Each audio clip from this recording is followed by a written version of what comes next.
नमस्कार विद्यार्थ्यांनो, मागच्या व्हिडिओमध्ये हाऊ ग्लास इज मेड या पाठाच्या संदर्भात मी व्हिडिओ टाकलेला आहे. हा पाठ नेहमीच्या पाठापेक्षा थोडा वेगळा आहे. यामध्ये हा पाठ विज्ञानावर आधारित असल्यामुळे यामध्ये नवीन शब्दार्थ आलेले आहे. ते तुम्ही शब्दार्थ पाठांतर करा, सराव करा, धडा वाचा आणि निश्चितच तुम्हाला हे प्रश्नोत्तर सहज लिहिता येईल, सहज समजेल. चला तर बघूया या पाठाचे प्रश्नोत्तर. Question number 1, find the following list from the passage and copy them. आपल्याला पॅसेजमधून उत्तर शोधायचे आणि त्याची यादी करायची किंवा उत्तरं लिहायची. Everyday things made of a glass. दररोजच्या जीवनामध्ये काचेच्या अशा कोणकोणत्या वस्तू आहे त्या आपण वापरतो किंवा बनलेल्या आहे काचेच्या.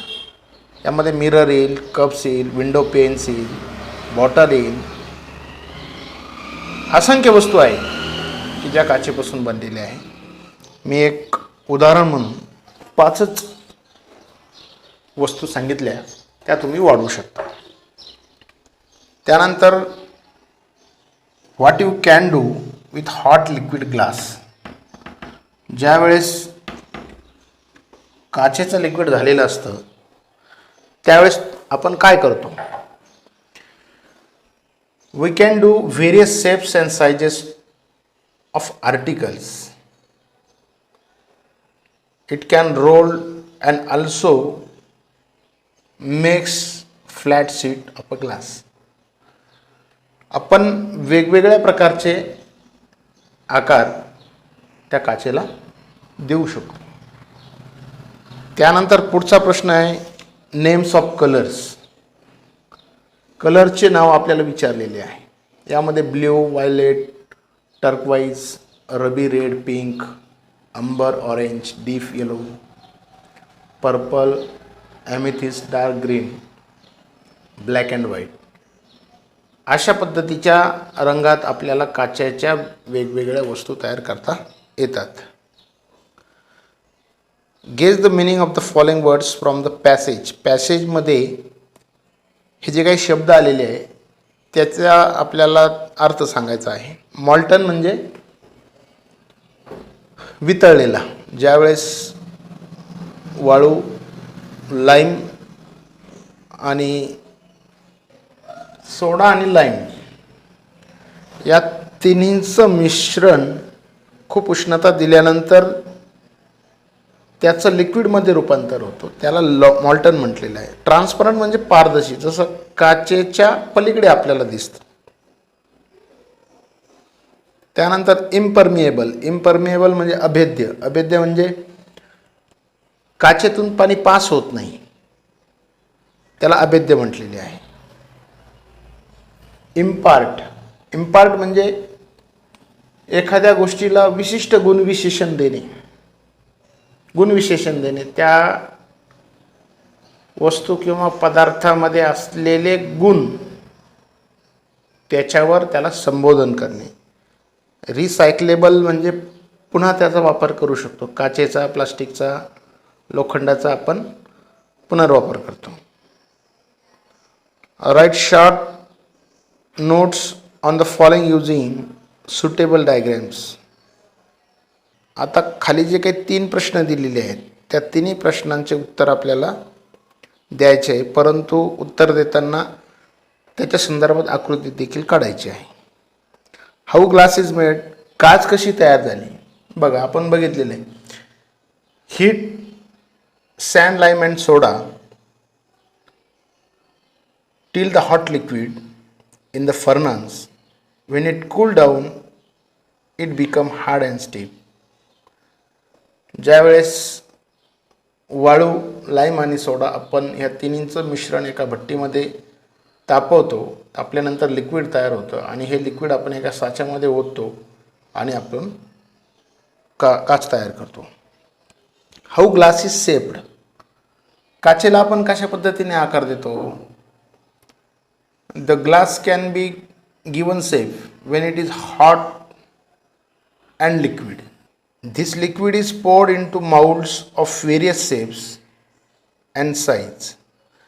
आणि ते जे काही लिक्विड तयार झालेलं असतं ते लिक्विड एका साच्यामध्ये ओतून आपल्याला पाहिजे ते आर्टिकल्स त्या वस्तू आपण तयार करतो. याचं उत्तर तुम्ही तुमच्या पद्धतीने शब्दाची रचना बदलून, वाक्याची रचना बदलून देखील तुम्ही लिहू शकता. त्यानंतर सम प्रॉपर्टीज ऑफ ग्लास. काचेचे गुणधर्म काय बघा. The properties of glass: transparent, strong, hard, impermeable,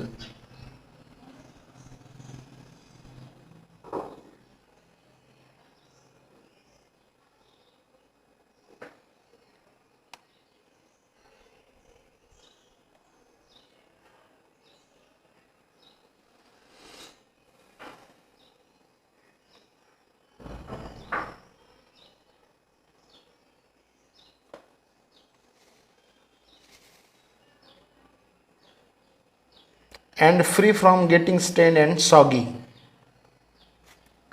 Then glass doesn't affect the food or water. These are the properties of glass.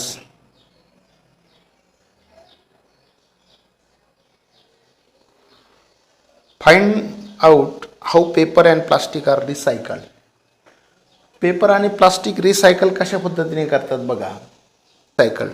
आता काय करायचं आपल्याला, पेपर आणि प्लास्टिक हे रिसायकल कसं केलं जातं बघा. आपण वर्तमानपत्र पेपर वाचतो आणि पुन्हा रद्दीमध्ये विकतो. तशाच पद्धतीने आपण चप्पल वापरतो आणि भंगारवाल्याकडे विकतो, देतो आणि पुन्हा हे पेपरची रद्दी, प्लास्टिकचे तुकडे त्याला पुन्हा रिसायकल केलं जातं. त्याचं पुन्हा लिक्विड फॉर्म तयार केलं जातं आणि पुन्हा आपल्याला प्लास्टिक तयार केलं जातं. त्याच पद्धतीने पेपर देखील पेपरावर केमिकलची प्रक्रिया करून पुन्हा त्या पेपरपासून नवीन पेपर तयार केला जातो, म्हणजे रिसायकल केला जातो. त्याच्या संदर्भात तुम्ही गुगलवर जर माहिती मिळवली किंवा टाकलं find out how paper and plastic are recycle, तर तुमच्या लक्षात येईल आणि अगदी कारखान्यात कशा पद्धतीने हे रिसायकल होतं त्याचे फोटो देखील येतील. ते तुम्ही चांगल्या पद्धतीने करू शकता. Prepare a poster each to urge people do. Use glass carefully, handle with care, recycle glass. आता काचेच्या संदर्भात काही बघा. काचेचा ग्लास जर तुम्ही बघितला त्याच्यावर लिहिलेलं असतं हँडल विथ केअर, म्हणजे वापरताना काळजी घ्या. काचेच्या फर्निचरच्या दुकानात जरी आपण गेलं तर तिथं देखील लिहिलेलं असतं हँडल विथ केअर. अशा पद्धतीचे वाक्य तुम्ही शोधू शकता आणि तुम्हाला लिहिता येईल. आता यानंतर लर्निंग अबाउट लँग्वेज. व्हर्ब्स. ग्रामरचा अत्यंत महत्त्वाचा भाग, महत्त्वाचा घटक हा व्हर्ब आहे. व्हर्ब म्हणजे क्रियापद. जो शब्द क्रिया दर्शवतो त्याला व्हर्ब असे म्हणतात. मग इंग्लिशमध्ये क्रियापदाला व्हर्ब्स म्हणतात.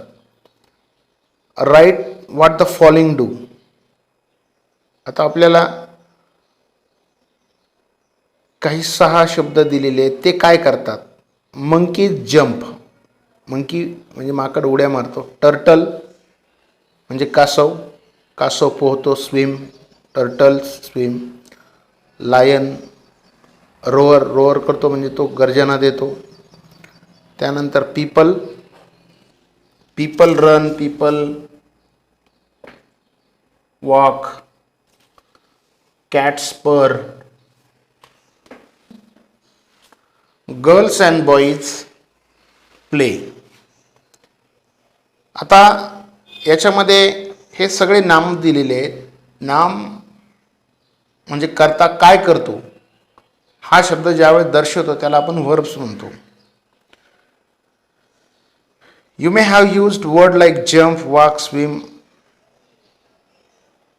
Hunt, rower, purr, play, etc. to complete the above sentence. All these words show action.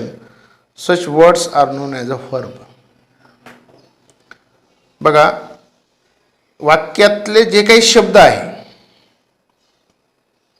ते शब्द क्रिया दर्शवतात आणि हे क्रिया दर्शवणारे शब्द वाक्याला परिपूर्ण करतात, वाक्याला बोध देतात, म्हणून त्याला व्हर्ब्स असे म्हणलेले आहे. All these words show action, such words are known as verb. A verb is a word or a group of words that shows action. For example, pour, mold, roll, press or blow. आणि मग verb कोणकोणते बघा आपल्या पाठामध्ये लिहिले pour, mold, roll, press or blow. Can you think of some verbs that we use very often? आता इथे लिहिले बघा COME कम येईल, त्यानंतर GO गो येईल, GIVE गिव म्हणजे देणे, टेक म्हणजे घेणे, त्यानंतर MEK मेक म्हणजे तयार करणे, BREAK ब्रेक म्हणजे तोडणे, CRY क्राय म्हणजे रडणे, JOKE जोक, त्यानंतर READ रीड आणि WRITE राईट म्हणजे लिहिणे. हे जे काही शब्द दिलेले आहेत त्या शब्दावरून आपल्याला क्रियेचा बोध होतो, म्हणून त्याला आपण व्हर्ब म्हणतो. चालणे, बोलणे, खेळणे, येणे, जाणे, पळणे, लिहिणे, वाचणे, हजारो व्हर्ब्स आहे आणि व्हर्ब शिवाय आपल्याला कुठलंही वाक्य परिपूर्ण करता येत नाही. म्हणून क्रियापदाला इंग्रजीमध्ये अनन्यसाधारण महत्त्व आहे. आता सम वर्ब टेल्स अस, काही वर्ब आपल्याला काय सांगतात? Some verbs tells us what is happening, म्हणजे सध्या काय चालू आहे ते लक्षात येतं. ऑर हॅज हॅपन किंवा काय झालं, ऑर विल हॅपन काय होईल. Even when there is no one to do it. For example, एखाद्या वेळेस असे वर्ब असतात की ती प्रत्यक्ष कृती चालू आहे असं काही सांगत नाही. किंवा इट रेन्ड म्हणजे पाऊस होऊन गेला, इट बिकेम डार्क अंधार झाला, हे देखील आता dark, it became dark, became verb आहे, डार्क नाही. Some verb describe a state. For example, काही वर्ब वाक्यातील त्या नामाची स्थिती दर्शवतात. सी वॉज टायर्ड, वाज हे वर्ब आहे. ही इज हॅपी, इज हे हेल्पिंग वर्ब आहे, वाज देखील हेल्पिंग वर्ब आहे. The rabbit has red eyes, त्या सस्याचे लाल डोळे आहे. हॅज, वाज, इज आणि हॅज हे हेल्पिंग वर्ब आहे. हे तुमच्या सिलेबसमध्ये पुढे येईलच. A sentence usually contain one or more verbs, एका वाक्यामध्ये एक किंवा दोन वर्ब असतातच. A sentence with a verb expresses a complete thought or idea. वर्बमुळे वाक्याला परिपूर्णता येते आणि आपले विचार समोरच्याला पूर्णपणे मांडता येतात. Now try to make complete sentence in English or in your mother tongue. आणि आपण आपल्या पद्धतीने व्हर्बचा वापर करून आपण वाक्य तयार करू शकतो. आता शेकडो खूप वाक्य आपल्याला तयार करता येईल. She is reading, I am teaching, she is driving, I am playing with you. भरपूर वाक्य आपल्याला व्हर्ब ॲड करून सांगता येतील. Read any paragraph from the passage. Can you find any sentence without a verb. तुम्ही जर पॅसेज वाचला तर तुम्हाला कदाचित निश्चितच तुम्हाला एकही वाक्य असं सापडणार नाही की त्यामध्ये क्रियापदाचा वापर केलेला नाही. निश्चितच तुम्हाला हा घटक समजलेला असेल. जर घटक समजलेला असेल तर चॅनल सबस्क्राईब करा, लाईक करा. धन्यवाद.